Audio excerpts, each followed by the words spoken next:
Everything changed but the motivation. City to city, the same song on the station. Controlling the interest. Look how these kids dress. You catching them big. I didn't realize till like probably like a few weeks ago. I was like, man, every time I be watching Kobe, I be fired up. Like, you know what I'm saying? Like, I love as much as I mean, what I'm saying, Mike the GOAT, in my opinion, but still, it's just something about Kobe that's different, man. You know what I'm saying? So I'm like, yo, when I be watching Kobe, that should be having me fired up. Me and Kobe have the same relationship that I have with Tupac. Oh shit. Okay. What's that? So, and I guess it's a little bit early. I didn't really rock with Kobe hard until later in his career. Ah, okay. Okay. When they was trying to call him the old man and all that, and he was still out there busting ass. You know what I'm saying? Like, I really started fucking with Kobe, and I think when it comes to Tupac, I didn't really start fucking with him until after his demise. Wow. Okay. That's deep, yeah. I was a dedicated East Coast, like, don't fuck that, East Coast, and I was falling into the narrative, you know what I'm saying? And as a youngin', No so, yeah. I have the same kind of relationship that I have with Pac and Kobe, and both the GOATs, GOATs. No doubt. I have it's a few players that I got a very, I probably would say that it ain't Kobe, more like maybe LeBron, that I have the same relationship with LeBron that I have with Biggie, because I know he's great. There's no question about it. I know he's great. I just don't think he's as great as everybody else says he is. You know what I'm saying? So it's like, it's Wow. weird. It's weird. Wow. Like, I never bought into the whole King of New York thing. I mean, I get Frank White and all that, but I never thought that. Nas has always been like the guy to me. So like, they was like, man, Biggie's the greatest. I said, did you not hear Illmatic? I understand what you're saying about sales and all of that shit, but listen to this nigga, yo. So I mean, it's just different, and I know it is all subjective, so that's why I don't put too much weight on it. I don't never hold nothing against nobody else if they see it different, but it's just Nas spoke to me way more than Biggie did. So like, right. And as far as Pac goes, just a quick caveat, I actually was the odd man out in my squad, because we all East Coast niggas, but I love Tupac from the very beginning. So like, when the shit popped off, I was still like, I don't give a fuck. That's my nigga, yo. Right. That shit was Personally, wild, I feel with both. Personally, I feel with both of them, with Pac and Biggie, they were definitely, especially with Pac, he was definitely ahead of his time, from a standpoint of just his way of thinking and all that, and and Biggie's ability to, still to me, Biggie is one of the greatest storytellers to me. Yes. In hip hop, one of the greatest storytellers. No question. Oh man, what's up? So what's up, Sir Seven? Sports scientist. Oh man, I wish. Shit. Well, shit. Let's get the intro popping, I guess. I'm passing shit around, my man. Yo, y'all know what it is, man. Welcome to the party. Welcome back to All Purpose. Where we talk nothing but that real raw dog sports shit. You know what I'm saying? Potting for the sport of it and all that good stuff. Of course, I'm Seven the Pantha, aka your baby mama's favorite rapper. I'm gonna leave all that other stuff out of it right now, because it don't matter. We ain't talking about hip hop. And of course, I got my man in the building, Jay Bond. What's good, family? What's up, man? What's up? Knocking niggas out. Oh man! Now I gotta say, before we get into the first topic, I do want to say that I wanted to call you after the Texans Ravens game and tell you. Right, but remember, I want you to remember. You can go back to the tape. Right? I said if Houston is up at halftime, they're gonna win. You did. Absolutely. You did. The game was tied. It was tied at halftime. Yeah, exactly. I wasn't in error there. I was good on my pick. You know what I mean? So no doubt. Yeah, kudos to the Texans. They had a great kudos to the Texans. Yes. They had a great season. They definitely overachieved. Big time. Big shots to their coaching staff, rookie coach, black coach. Big shouts to CJ Stroud. And you know what? And based on that, I want to give props to Snoop Dogg too, because CJ Stroud played in Snoop's league as a youngin. He played for the Pomona Steelers. I didn't know that. Okay.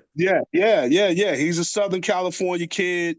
And big up to Snoop, man. Big up to Snoop. It all comes back to hip hop. It all comes back to hip hop. Every time. Without failure. Every time. That's dope, man. Well, I want to start with a different. I know we just talked the NFL, but I want to start on a slightly different way. We both HBCU guys, so I wanted to give a shout out to Jordan Carter from Grambling College, from Grambling State University. Grambling State University. She is a guard on the basketball team, and she recently made the Sports Center top 10 with a 50-foot shot that she hit to beat Arkansas Pine Bluff. Man, I went and watched the tape. It was all net. Like, it wasn't even like she just, and it looked like she had every intention of making the shot. It was like, sometimes a nigga throw a long joint and they just heaving it with a prayer. She knew she was gonna hit that. You know what I'm saying? Facts. And I guess what I'm saying, when you come to hit the 50-foot, you gotta shoot it with confidence. You're not shooting it to miss it. You know what I'm saying? It's good to see Grambling, you know what I'm saying, and on the tagline. I remember as a youngin', one of the things that we really only saw with HBCU sports, like on TV, used to be, it used to be the Bayou Classic. And also I remember a game in which Grambling it used to be it'd be a Grambling Southern game or some type of football game that normally was played like at the Meadowlands. Yeah. It was played. Yeah. Do you remember that? Yeah, hell yeah. Yeah, it was like a big HBCU classic game that, they used to cover. So big shouts to Grambling, man. Big shouts to Grambling. One of the, and I had the luxury, my freshman year in college was also Eddie Robinson's last year of coaching. So I had the honor of, they played A&T that year, and they came to A&T. So I got to see Eddie Robinson coach a game, my freshman year. Man. Man. Salute to Eddie Robinson, man. Salute to Big House Games, too, while we at it. Like, yo. Oh, yeah, absolutely. Hey, real quick, before we, I want to, and I was thinking about this as we was getting ready for the pod, and, and I didn't want to overlook this. I want to give a big shout out. Another HBCU, and actually he's an Aggie also. He actually attended A&T at the same time I did, is the general manager of the Detroit Lions, Brad Holmes, is an Aggie. He was voted Executive of the Year in the NFL this year. Brad graduated from A&T in 2002. He was a member of the football team. He went on to become a scout for the Rams. One of the other things, a couple things about him. He's partly responsible for the acquisition of Aaron Donald, Cooper Kupp, and Jared Goff. And if you notice, he got Jared Goff again with him in Detroit. And I think he's been the GM now since 2021, and he also hired Dan Campbell. So big shouts to HBCU football, yes, and indeed. HBCUs, the Lit News, and this is Black History Month. So big shouts to the good brother Brad Holmes for continuing that HBCU legacy and creating Black history. True indeed. Man, you just brought something up that I admit to say something to you about this on the pod before, and I forgot. But speaking of Aggies, I wanted to tell you, I was like, yo, I don't know if he knows. I played high school football with BJ Rodman and Mike Estes.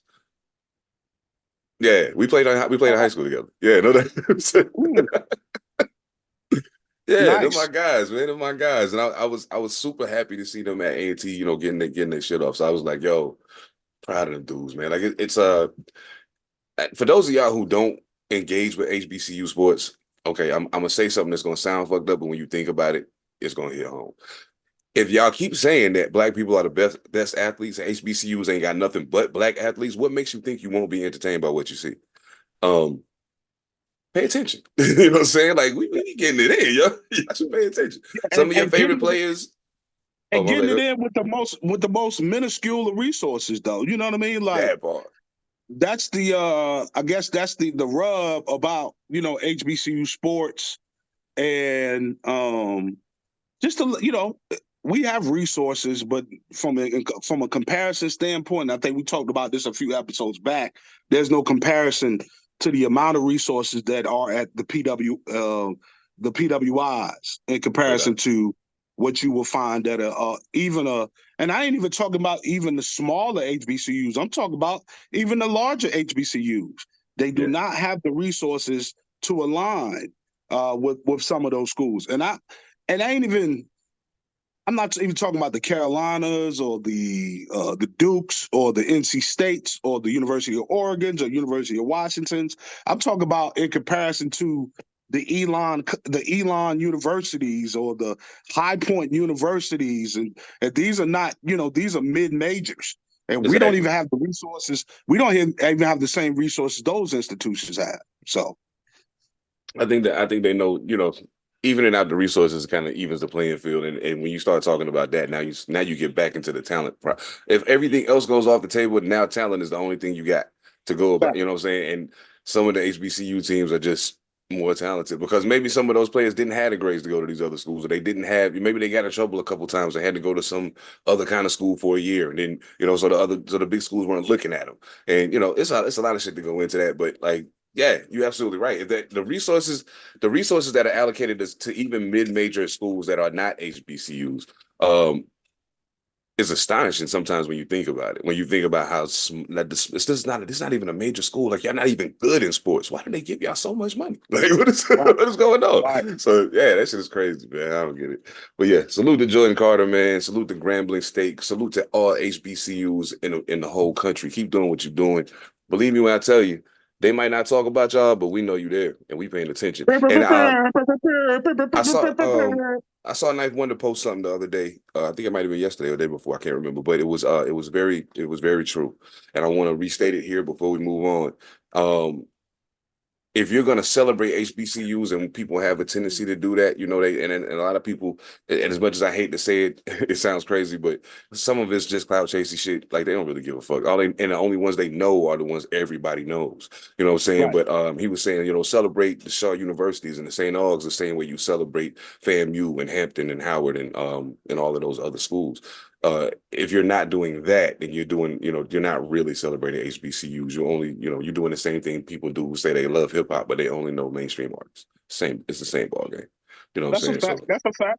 That's a fact. And that is a very valid point, because, when you think about the HBCU dynamic, it's more smaller HBCUs than it is the larger ones.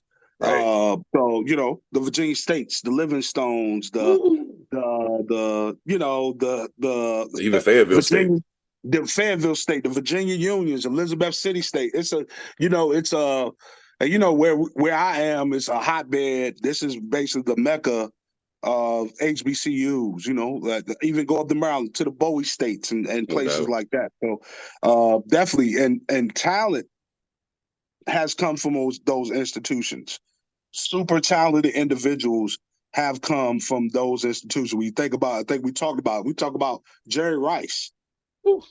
Mississippi Valley State, yeah, absolutely. Mississippi State, you know what I'm saying? You think about, at the time, Walter Payton, you know what I'm saying, was at Jackson, Jackson State? Was it Jackson or was it Savannah? It might have been Jackson State. I want to say Jackson State, yeah. I want to say Jackson State. And then you have, Shannon Shaw. You know what I'm saying? So, how impactful is Uncle Shay Shay right now?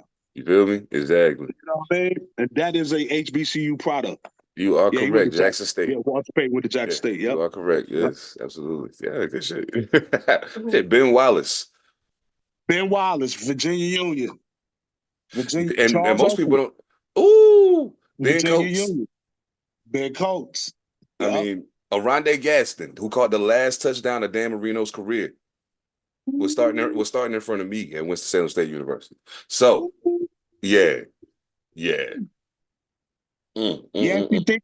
Yes, you Yes, think, Pitt. big man. Woo! Yes, indeed. Yes. And Oh, man. he didn't have a massive run in the NFL. But I do want to give a shout out to Richard Huntley, who played running back for Winston-Salem State University. He is like I played football. Like I was a late bloomer. I didn't start playing football until high school. You know what I'm saying? I just happened to be good at it. But like some people, you can see them and you just know that they were supposed to do this. You know what I'm saying? Did he play for the Steelers? He did play for the Steelers. Absolutely. He played for the Steelers, the Panthers. He bounced around a little bit, but and he got a couple chances to get his rocks off, and he did okay when he was given the opportunity. But I think I know what kind of held him back in the NFL, and I won't say it here, but I think I kind of have an idea what it was. But I just want to make sure that we always acknowledge, you know what I'm saying, especially because we went to HBCUs and we know people who, and we continue to follow those schools we went to as well as the other ones after we leave those. So I think it's just dope to shout those people out and to give them their props. Tory Woodbury, my man. Ooh, he was a big deal. So I mean, yeah, that makes me happy. I love it. Absolutely. Now, here's the thing.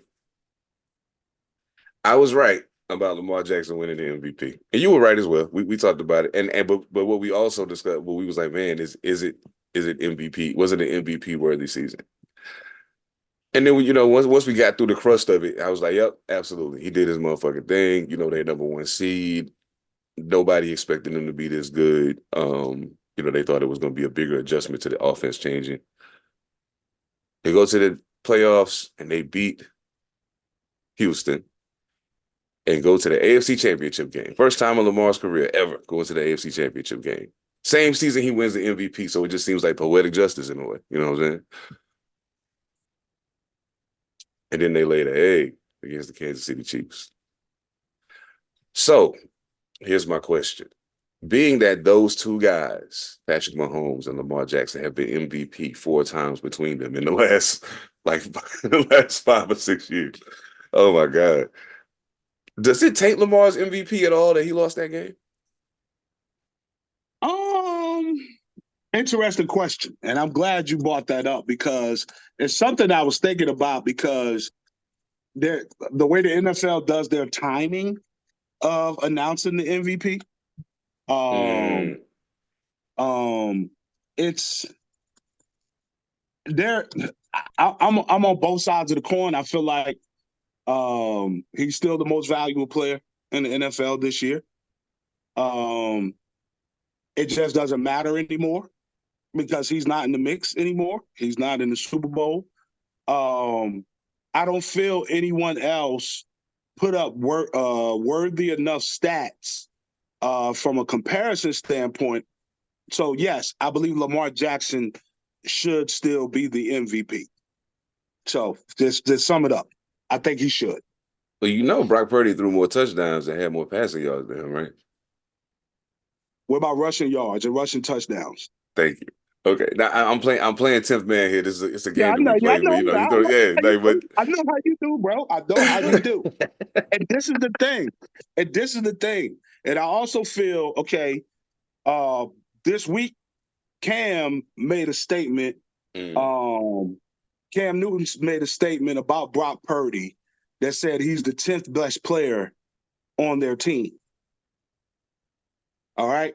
And he said that he's the 10th best player on their team. He said he's a very good game manager. And Brock Purdy came back and said, I appreciate you, I appreciate that feedback. But there are also 90 quarterbacks in the NFL, and you are not one of them. That was Brock Purdy's comeback to Cam Newton. So what I feel is Cam stirred the pot because Cam is a huge Lamar Jackson fan. You know what I'm saying? No doubt. They're the same type, they're, I don't know, for lack of better words, I feel like Lamar Jackson is a mixture of Michael Vick and somebody else. And I haven't figured that piece out. But Randall Cunningham, in my opinion. I can see a Randall. I can see a Randall Cunningham. He's just not as But long as Randall. But yeah, not like as long. Yeah, but I think you know what I'm saying he was a bit more accurate than Randall Cunningham. But when it comes to Cam, I feel like Cam's little son in the NFL is my man in Buffalo. I feel like he's more of a Cam Newton. Oh yeah, absolutely. Josh Allen is definitely. Yeah, I say that all the time. Josh Allen is a Cam Newton. But yes, he should be MVP. Okay. Yeah, I mean, yeah, I think he should too. No, you don't. No, Nah, you don't. I do. I do. I just the thing for me is this. The thing for me is this. Okay, so in my opinion, everybody else keep talking about Joe Burrow, and I'm not trying to take anything away from Joe Burrow, but in my mind, it's always been Pat and Lamar. It's not been Pat and Josh Allen. It's not been Pat and Joe Burrow. It's always been Pat and Lamar, in my opinion. And reason being, within the time span of Pat winning his 2 MVPs and Pat winning his 2 Super Bowls, the only other one of those guys who was an MVP of the league was Lamar Jackson. Now, did Joe Burrow go to a Super Bowl? Yeah, and he lost. Not taking away from the fact that he got there, but he lost. Josh Allen had never advanced beyond the second round of the playoffs. So, in my opinion, I was like, okay. But it's Pat and Lamar for me. But okay, so the 5 finalists for MVP. Patrick Mahomes is not a finalist for MVP. So you have Brock Purdy. Okay. You have Christian McCaffrey. Okay. You have Lamar Jackson. Okay. You got Dak Prescott and Josh Allen. Those are the 5 finalists for MVP. I could take Dak Prescott out and put Tyreek Hill there, in my opinion. Even if he didn't break the record, he had one of the most incredible seasons we've ever seen from a wide receiver in the history of football. I agree. And a lot of it was done, and the thing most people ain't taking into account, a lot of it was done with passes behind the line of scrimmage, and that didn't go beyond 5 yards of the line of scrimmage, and he did all the rest of it. So, like, it's a tool conversation. We'll have it at a point, but yeah, I got some thoughts about that kid. Yeah, I think Lamar deserves his MVP because in the regular season, nobody meant more to the success of their team than he did. Nobody. And that's exactly what valuable means. If it wasn't him, it would have been Tyreek for me. That game bothered my soul so much watching it, right? I'm like, it came a point in the game, I was watching it with a couple of the homies. I was like, well, next time Lamar and them get the ball, you best believe he's not holding the rock. Lamar just kept on holding the rock, trying to wait till the man comes open, and he never got back to old Lamar. And that game required old Lamar. You know what I'm saying? Yes. That's to be transparent with you. That game required old Lamar Jackson, and he just did not do it. And I was like, well, he keep getting sacked. Or, you know what I'm saying? Like, he keep getting sacked. He's not going to hold the rock no more. And he just kept on holding the rock. And I was like, well, this is it. And then they defense did not play well. Their defense did not play well based on what they did on paper. They're gonna be back. They're gonna be back, just like I feel like the Lions are gonna be back. Oh yeah, because the Lions just they just basically shit the bed. They basically just what they say. What they say, live by the gun, die by the gun. So, from a coaching standpoint, I feel like that was an opportunity. The Lions did get out coached, or let me change it. Dan Campbell out coached himself. He didn't. There you go. His way of thinking is like, okay, this is how we got to this point. Let me go ahead and stick to that methodology, and that shit did not work. Shit did not work. Y'all lost by 3 points, and y'all went for the fourth. Y'all went for the 4th down, if I'm not mistaken. Y'all went for it on 4th in field goal range twice. You feel me? So man, I was so sad for them because I thought that I personally did not want to see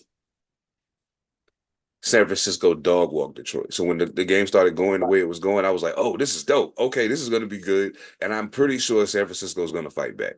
because at first Detroit was on their helmet. All of a sudden, second half, you forget you got a running game. Hand the ball off. What are you doing? Like as much as you celebrate Jared Goff's accomplishments this year, you don't take those chances against San Francisco. Their defense is No, just too sir. good. I mean, come on, don't do that. Yep. So Yep. I definitely think Detroit will be back. I have no doubt that Baltimore will be back. But yeah, Lamar Jackson's performance kind of reminded me of Cam in the Super Bowl against Denver. So, the second half, he just forgot who he was, and I don't know what the theory. I have my own theory about that. I feel like a part of it was him feeling like he had to prove something to somebody. Like, I can beat this team, but I can do it, and I can do it without running. You know what I'm saying? I feel like that became a part of it at a point. And by the time it was too late for it, it was too late for him to change his mind.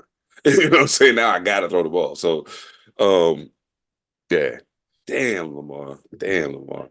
See, the part I hate is I know he's the MVP, but I hate that you just gave them ammunition to fuck with your MVP now. Right. Like, right. you were supposed to win that shit. Right. That was their game to lose, and they fucking lost it. That shit is wild. But everybody's talking about, oh, well, at least he can play in the Pro Bowl now. I'm like, who gives a fuck about the Pro Bowl, yo? I can't even remember the last time I watched that shit.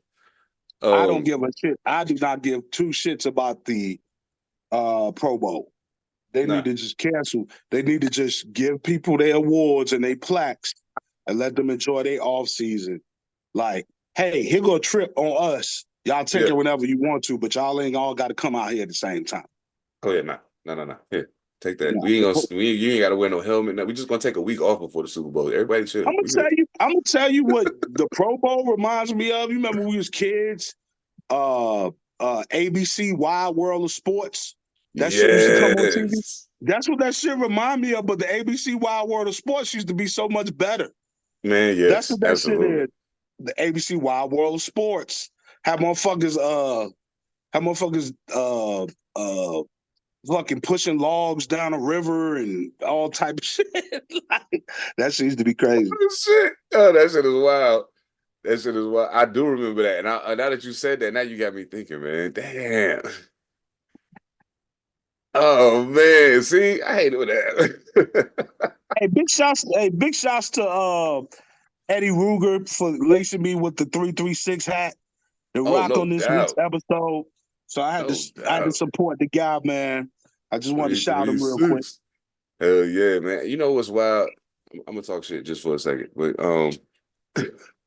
I know I'm not gonna do it. Not here. Talk your shit. Oh shit! I was just tripping because I'm about to go on tour in April. And I wanted to end this leg of the tour in North Carolina, and so I reached out to people and was like, "Yo, I'm trying to be out there this time." You know what I'm saying? Like, what's up with it? Shout out to my man Eternal, the MC. Like, from the first time when I was going to go on tour last year and had to cancel it, like, he has been on board. Like, yo, come on to Raleigh, I got you. Come to Raleigh, I got you. And I'm like, word, that's dope. But everybody know, like, I got my wings in the 336, you know what I'm saying? So, like, so it kind of disturbs me that it's so hard for me to just find a place to do a show on my tour when I come home. And I'm like, all right, man. Like, it's cool. I'll just go to Raleigh. Nah, look, man. You ain't said nothing to your boy. He ain't said nothing to your esteemed co-host about you needing a date in Greensboro. Let me, you know what I mean? Let me work something. I don't follow. We don't follow anybody's. How can I say agenda? Right? We make our own agenda, and therefore, you know what I mean? Like. So yeah, we'll chat offline and see if we can make some shit shake. Shoot the pod live from the damn show. Whoa, hell yeah! And if I can get E out there, I'm already planning on bringing Mojo, so that'll be perfect. We had the whole squad on at the same time. Big combo pod. What y'all talking about? Yep. Oh shit! But nah, I totally agree with you. I can't remember the last time I cared about They say, oh, he's a Pro Bowl quarterback. That means he's very popular, is what that means. And then half of the time, the people that make the Pro Bowl, even if you wanted to watch the game, they're not playing because the people who are the Right. absolute best are playing in the Super Bowl. So they're not going to be Right. playing in this game, or they played in the playoffs, and some of them may be hurt, or they just tired now. Like, man, I ain't fucking with that shit. You know what I'm saying? So now you get these alternates, and you got all these bum ass niggas you never wanted to see in the Pro Bowl playing in the Pro Bowl. Yeah. Like Baker Mayfield's going to the Pro Bowl. What the fuck? I mean, Pro Bowls do get you, championships and Pro Bowls do get you a bust in Canton. You know what I'm saying? So No doubt. No doubt. based on those things, if you're all pro, such and such or whatever, so it makes sense. But do I need to see the game? Absolutely not. Yeah, and that's the big thing. Yeah, the game is the problem. The game is the problem. It's Right. like, y'all taking a risk on getting injured for something that don't matter. Right. You know what I'm saying? Just give You me made my it through check. the Give me my check and my medal or something, or whatever the hell I'm yeah. getting, and call it a day. And let me get the fuck out of here. What is Call it a damn day, bro. Oh man, yo, okay. I'm gonna do this before I got some basketball shit I want to talk about real quick. But okay, who you got in the Super Bowl? Because now it's down to the, you know what I mean? Like again. First of all, I don't like either one of these teams. That's number one. I just want to make sure that everyone in the audience knows that I'm not fond of either shades of red. I'm not fond of the 49ers. I'm not fond of the Chiefs. So I'm sitting back thinking, right? And I'm an underdog cat. So based on what I'm seeing now, win probability, San Francisco 53.9%, Chiefs 46.1%. So I guess the Chiefs are the underdog. I hate Taylor Swift. Absolutely. Let me take that back. I don't hate Taylor Swift. I don't know Taylor Swift. I don't know any of her music. I don't know. If you played a Taylor Swift song, I would not know who it is. Also, I'm very fond of Patrick Mahomes' father. That's my guy. Oh yeah. He seems like he's related to me. But so I'm going, and I know more 49ers fans than I know Chiefs fans. I know probably 2 Chiefs fans. One I met recently, one I've been knowing most of my life. So I'm going. The ghost of Tom Brady, Patrick Mahomes, Kansas City Chiefs. Patrick Mahomes is getting his 3rd ring Super Bowl Sunday. You know what? I agree. And I agree because I hope that we need a bell. We need a bell when we agree. We need a bell, yo. We need a bell. We need a bell, yo. I'm gonna see if I can find one. I'm gonna put it in there. Yo, I just think I think you're right. I think at the end of the day, it's gonna come down to the quarterback. It's gonna come down to the quarterback. And the reason why I think that it's balanced out, people think I'm crazy when I say that, but think about it. KC's defense is not as good as San Francisco's defense by a long shot. Well, not a long shot, but it's just not close. So Patrick Mahomes has to go against San Francisco's defense. Brock Purdy has to go against Kansas City's. In both situations, it's an even blend because Kansas City's defense may be one of the better defenses that he's seen this year. San Francisco's defense is definitely going to be the best defense Kansas City's seen this year, with the exception of when they play Baltimore. So it's even in that way, but I think Patrick Mahomes is more prepared to deal with San Francisco's defense than Brock Purdy is to deal with Kansas City's. And I think Isaiah Pacheco is going to be the X factor in this game. After I watched San Francisco get the ball ran all over them by Green Bay, then get the ball ran all over them by Detroit. If they hand the ball to Pacheco and Travis Kelce keep doing what he's been doing the last 2 games, San Francisco is going to be food. I don't care what they do. Because Kansas City's defense plays to their competition. That's one thing about them. Also, back to HBCU, one of the DBs for Kansas City is a graduate of Fayetteville State. Sure did. So yeah, big shots to HBCUs once again. So they got the 49ers by 2, but I'm predicting that Kansas City is going to win by 3. I actually got KC winning by 10. Ooh, and the over-under is 40. All right, let's go bet-wise. The over-under is 47.5 right now. What you got? You going over, you going under? 47.5. Under. Under. Yeah. Under. I'm going over. I'm gonna go over. Word? Yeah, I'm gonna go over. So that's like a 28. Let me see. It's like a 20. I'm saying the score like a 28-25, You know what? 28-26. Yeah, I didn't think about it. You're right. I'll go over because I feel like one of them could go over 30. I feel like Right. one of them could go over 30, and the other one's gonna be right there gunning with him. So yeah. I can see that. Okay. Yeah. Yeah. Yeah. I think Isaiah Pacheco and Deebo Samuel are gonna be the X factor players in this game. Wait, I take that back. George Kittle. Everybody expects Deebo Samuel to do what he's gonna do. George Kittle has a really big game, then he'll be quiet for a couple of games. Then he'll have another really big game, then he'll be quiet for a couple of games. And yeah, he's gonna get his shit off. I got a feeling George Kittle gonna get his shit off in the Super So Bowl. we both picking Kansas City. I can't Oh, yeah. wait. I can't wait till our after Super Bowl episode. See, They better win too. They better win too. Shit. Oh man. Oh, but I know we did this. I know we did this game the last time, and I want to do it again. But I got an NFL and an NBA question this time. okay. So I'll do the NFL question first. Then we can Okay. talk. We can talk hoop a little bit. Then I'll do the NBA question. So we got the NFL question: is Marshall Faulk or Edgerrin James? You got some tough ones, brother. Some tough ones, and I was lining up. I was looking at some data in regards to Marshall Faulk did play more games to Edge. No doubt. And just off the simple fact, Edge was a hood nigga, I'm going with Edge. You know what I'm saying? Like, Marshall Faulk remind me of a Tony Gwynn ass nigga. Like, I don't know if you ever heard Tony Gwynn talk. You know what I'm saying? Like, yeah, I just saw the ball and I just kept running. And, he from Florida and goals in the mouth. You know what I'm saying? All that. I'm going with Edgerrin James. One time for my cats down in Florida. No doubt. Liberty City, what up, yo? Who you going with? I feel you, man. And I'm, you know what I'm saying?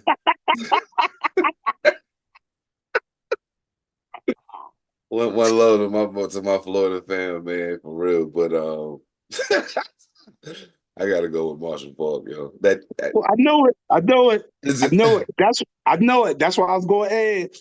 It's just what I can't believe one human being can do all those things. Like, it's crazy. I was like, yo, this is insane. What am I seeing right now? It's like Roger Craig on steroids. What in the world?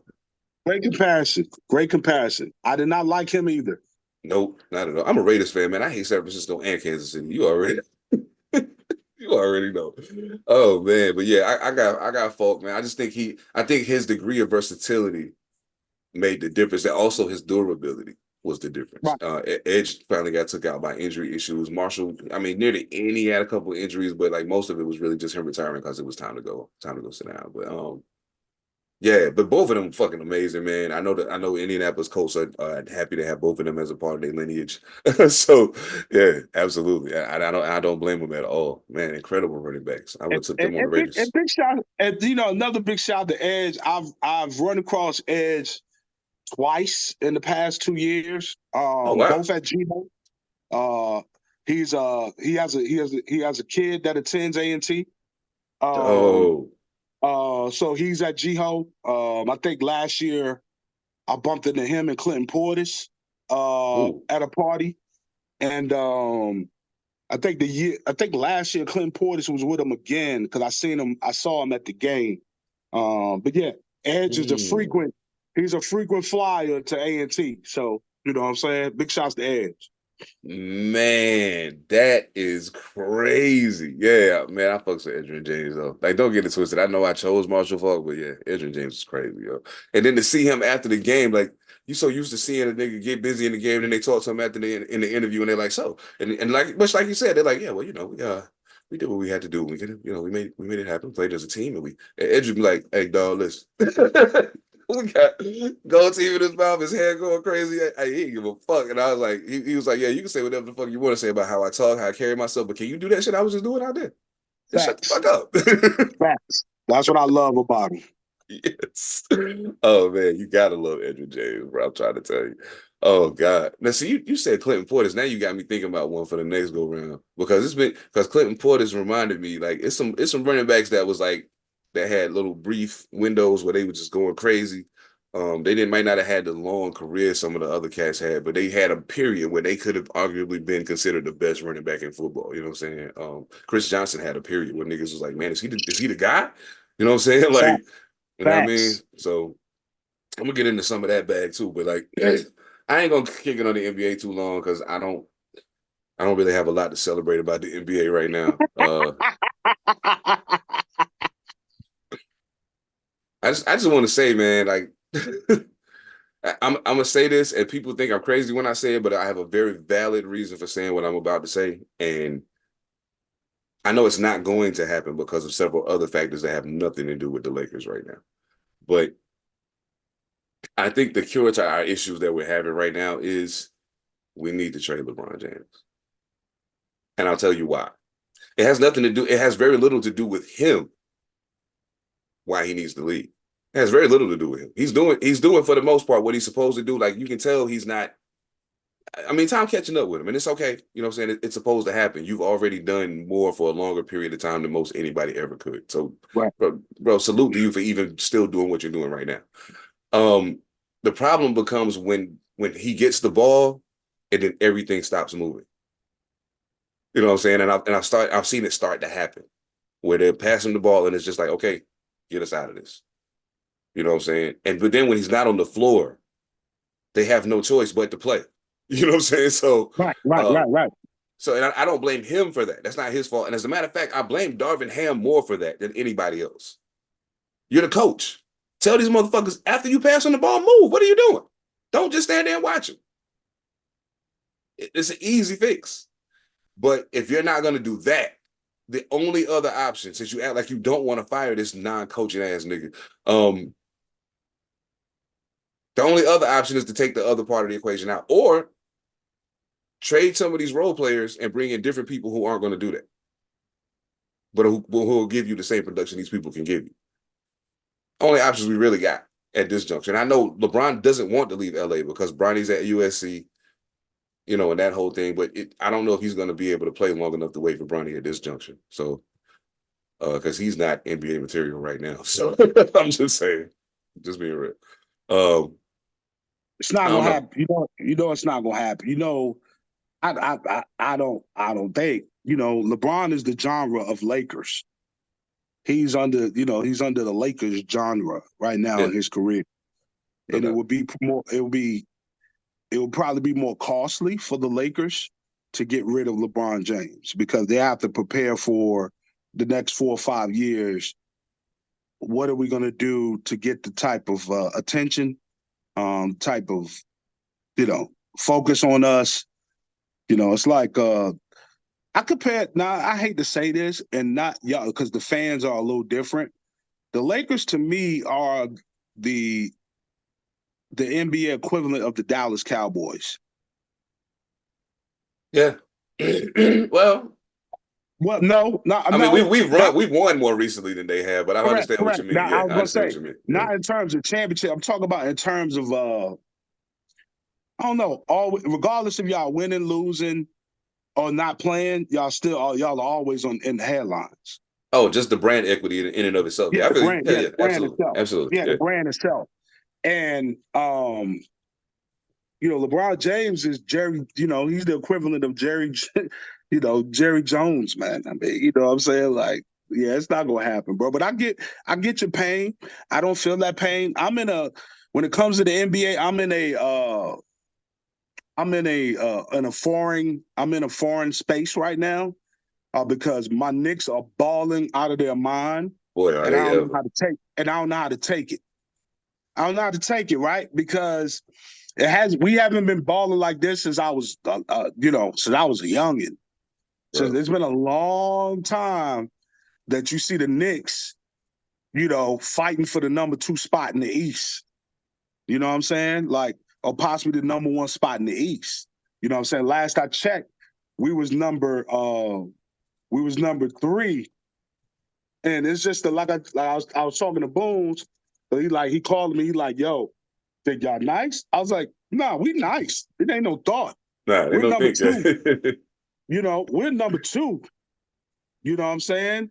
We're number two in the Atlantic right now. In the East, Man. we're number three. We're right behind the Bucks. You know what I'm saying? We're right behind the Bucks. What, We're first place, one Philly? game behind the Bucks. We done won 9 in a row. It's crazy right now. Yeah. It's crazy. Yes. And like I said, I can't get too. I'm not gonna get too shit talking mode because I just don't. This is foreign territory for me. So I'm just gonna ride it out. I'm gonna see how it pans out. Because more recently, even when we've had good seasons, it seems like we forget how to play the game of basketball once the playoffs come. So I don't want to feel that way again. You know No what I'm doubt. saying? I'm just gonna watch, keep it going where it's going. And we've been balling. You know what I'm saying? So shouts to my Knicks, yo. No doubt. And I feel like those of y'all people who made those decisions, I just want y'all to know if y'all having MVP conversations and Jalen Brunson's name is nowhere in the conversation, you're not having the right talk. Just want to say that. He's playing The out of his Lakers are fucking mind. 500 right. The Lakers are 500 right now, Why bro. we got to talk about that though? I don't understand what you mean. That's crazy. I didn't even know that, bro. I had to bring my stats out for this episode, bro. I had to bring my, you know what I mean? That in-season tournament bullshit didn't mean nothing. That's crazy. But you know what else is crazy? The Warriors are 21-24. Yeah, they are really bad this year. Really bad. Really bad. Yeah. Really bad. And not having Draymond all that time hurt. Stay tuned, Stephen Curry to the Hornets. Coming soon. I can see it. I can see it. Steph might be like, yo, let me just close out the deal at home, man. I'm good. You know what I'm saying? Like, I mean, mind you, I think he's from like Ohio or some shit, but he went to Davidson and his pops was a Hornet and all. Like, yeah. Yeah, he's born in Akron, but he grew up in Charlotte. Charlotte is home. Oh yeah, no doubt. So yeah, man, go ahead, man. Yeah, Go ahead. Might as well. Like that Golden State shit over, man. Just go ahead. Like at the end of the day, Golden State had a great run. And I think the thing that people didn't realize was the first brick to them to knowing that the dynasty was coming to a close. I know they got another couple after he left, but Iguodala was the glue in the beginning, and that's the reason why after he left, things kind of went south until they got Kevin Durant, and then KD left, and then things went south again, and then they won another one. But I think that last ring that they won was a combination of two things. To me, I think the overall play in the playoffs wasn't great from everybody. And Golden State just so happened to be hot at the right time. You know what I'm saying? I don't think they were the best team the last year they won the championship. I don't think that. But the Warriors? Yeah, I don't think they were the best team the last time they won the championship. So correct. I think they just got hot at the right time. And sometimes that's what it takes. You know what I'm saying? So yeah, it's over for the Warriors. I feel like it's the West is getting ready to change. The power dynamic in the West is getting ready to change drastically because there's a lot of things that people are doing. Now everybody's trying to do something to make sure they can compete with the Denver Nuggets. And the scariest part of all is, unfortunately for them, I still don't think any of them are better than Denver. I don't think the Clippers are better. I don't think Phoenix is better. I don't think none of those teams are better than Denver. So I can see Denver coming out of the West again. I can see it, but I can also see I don't see Phoenix coming out of the West at all. I think they're out I think they're out first round of the playoffs. I'm shockingly surprised at how the LA small forwards have been doing. That they not the Clippers, the LA small forwards. You got all of them niggas are small. Word up. Like they've been gelling well. Yeah. They do have, that quiet championship composure when it comes to, one of them. But I don't know. We'll see how it pans out. The West is interesting. The West is super interesting. Yeah, it's gonna be a toss up. I think I'm more interested in seeing who ends up in like those mid-ranked spots than who gets the first seed because right. I feel like there could be some upsets in the NBA playoffs this year.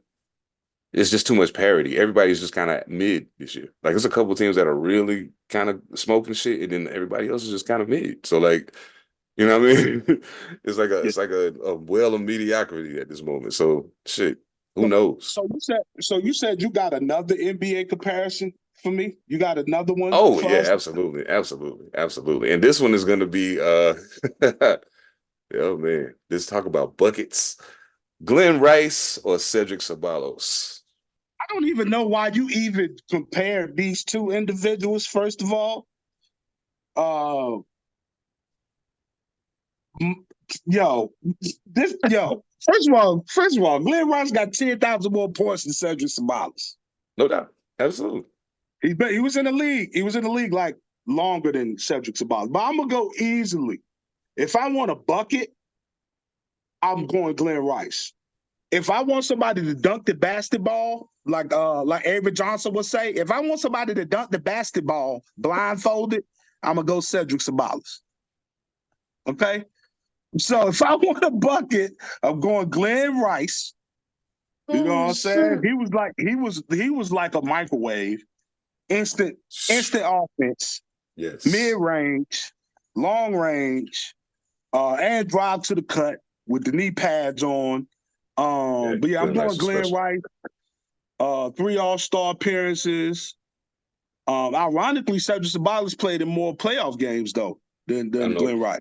Absolutely. Yep. Yeah, absolutely. But I'm going Glenn Rice. I'm going Glenn Rice. Who you going? Because you had to. I want to see where you're going with this because I'm like 7 to pull Cedric Sabalas. 7 to pull Cedric Sabalas out of his repertoire. What's going on? So this is my thing. I was thinking about players that only do that are only really known for one thing. And both of those guys are only known for scoring baskets. That's all. Like I don't nobody talks about their defensive prowess, rebounding, none of that. It's No. always they can put the ball in the basket. Okay. And Glenn Rice did it at a different clip because of his ability to shoot from deep. But Cedric Ceballos scored a lot of points. And like it was a lot of times when he was just going crazy, scoring points at the points at the points. And I was just like, what the fuck? How does nobody stop this dude? You know what I'm saying? Now, I take Glenn Rice simply because I prefer the way he plays. I like the long bombs, and I watched him do battle with some really really great players. I seen him and Mike go, head up, and Glenn didn't back down. He scored his points. Mike got his. The Bulls won, but Glenn got his shit off. So yeah, I'm gonna take Glenn, but I wanted to put two people who known for scoring points against each other just to see who. I don't know.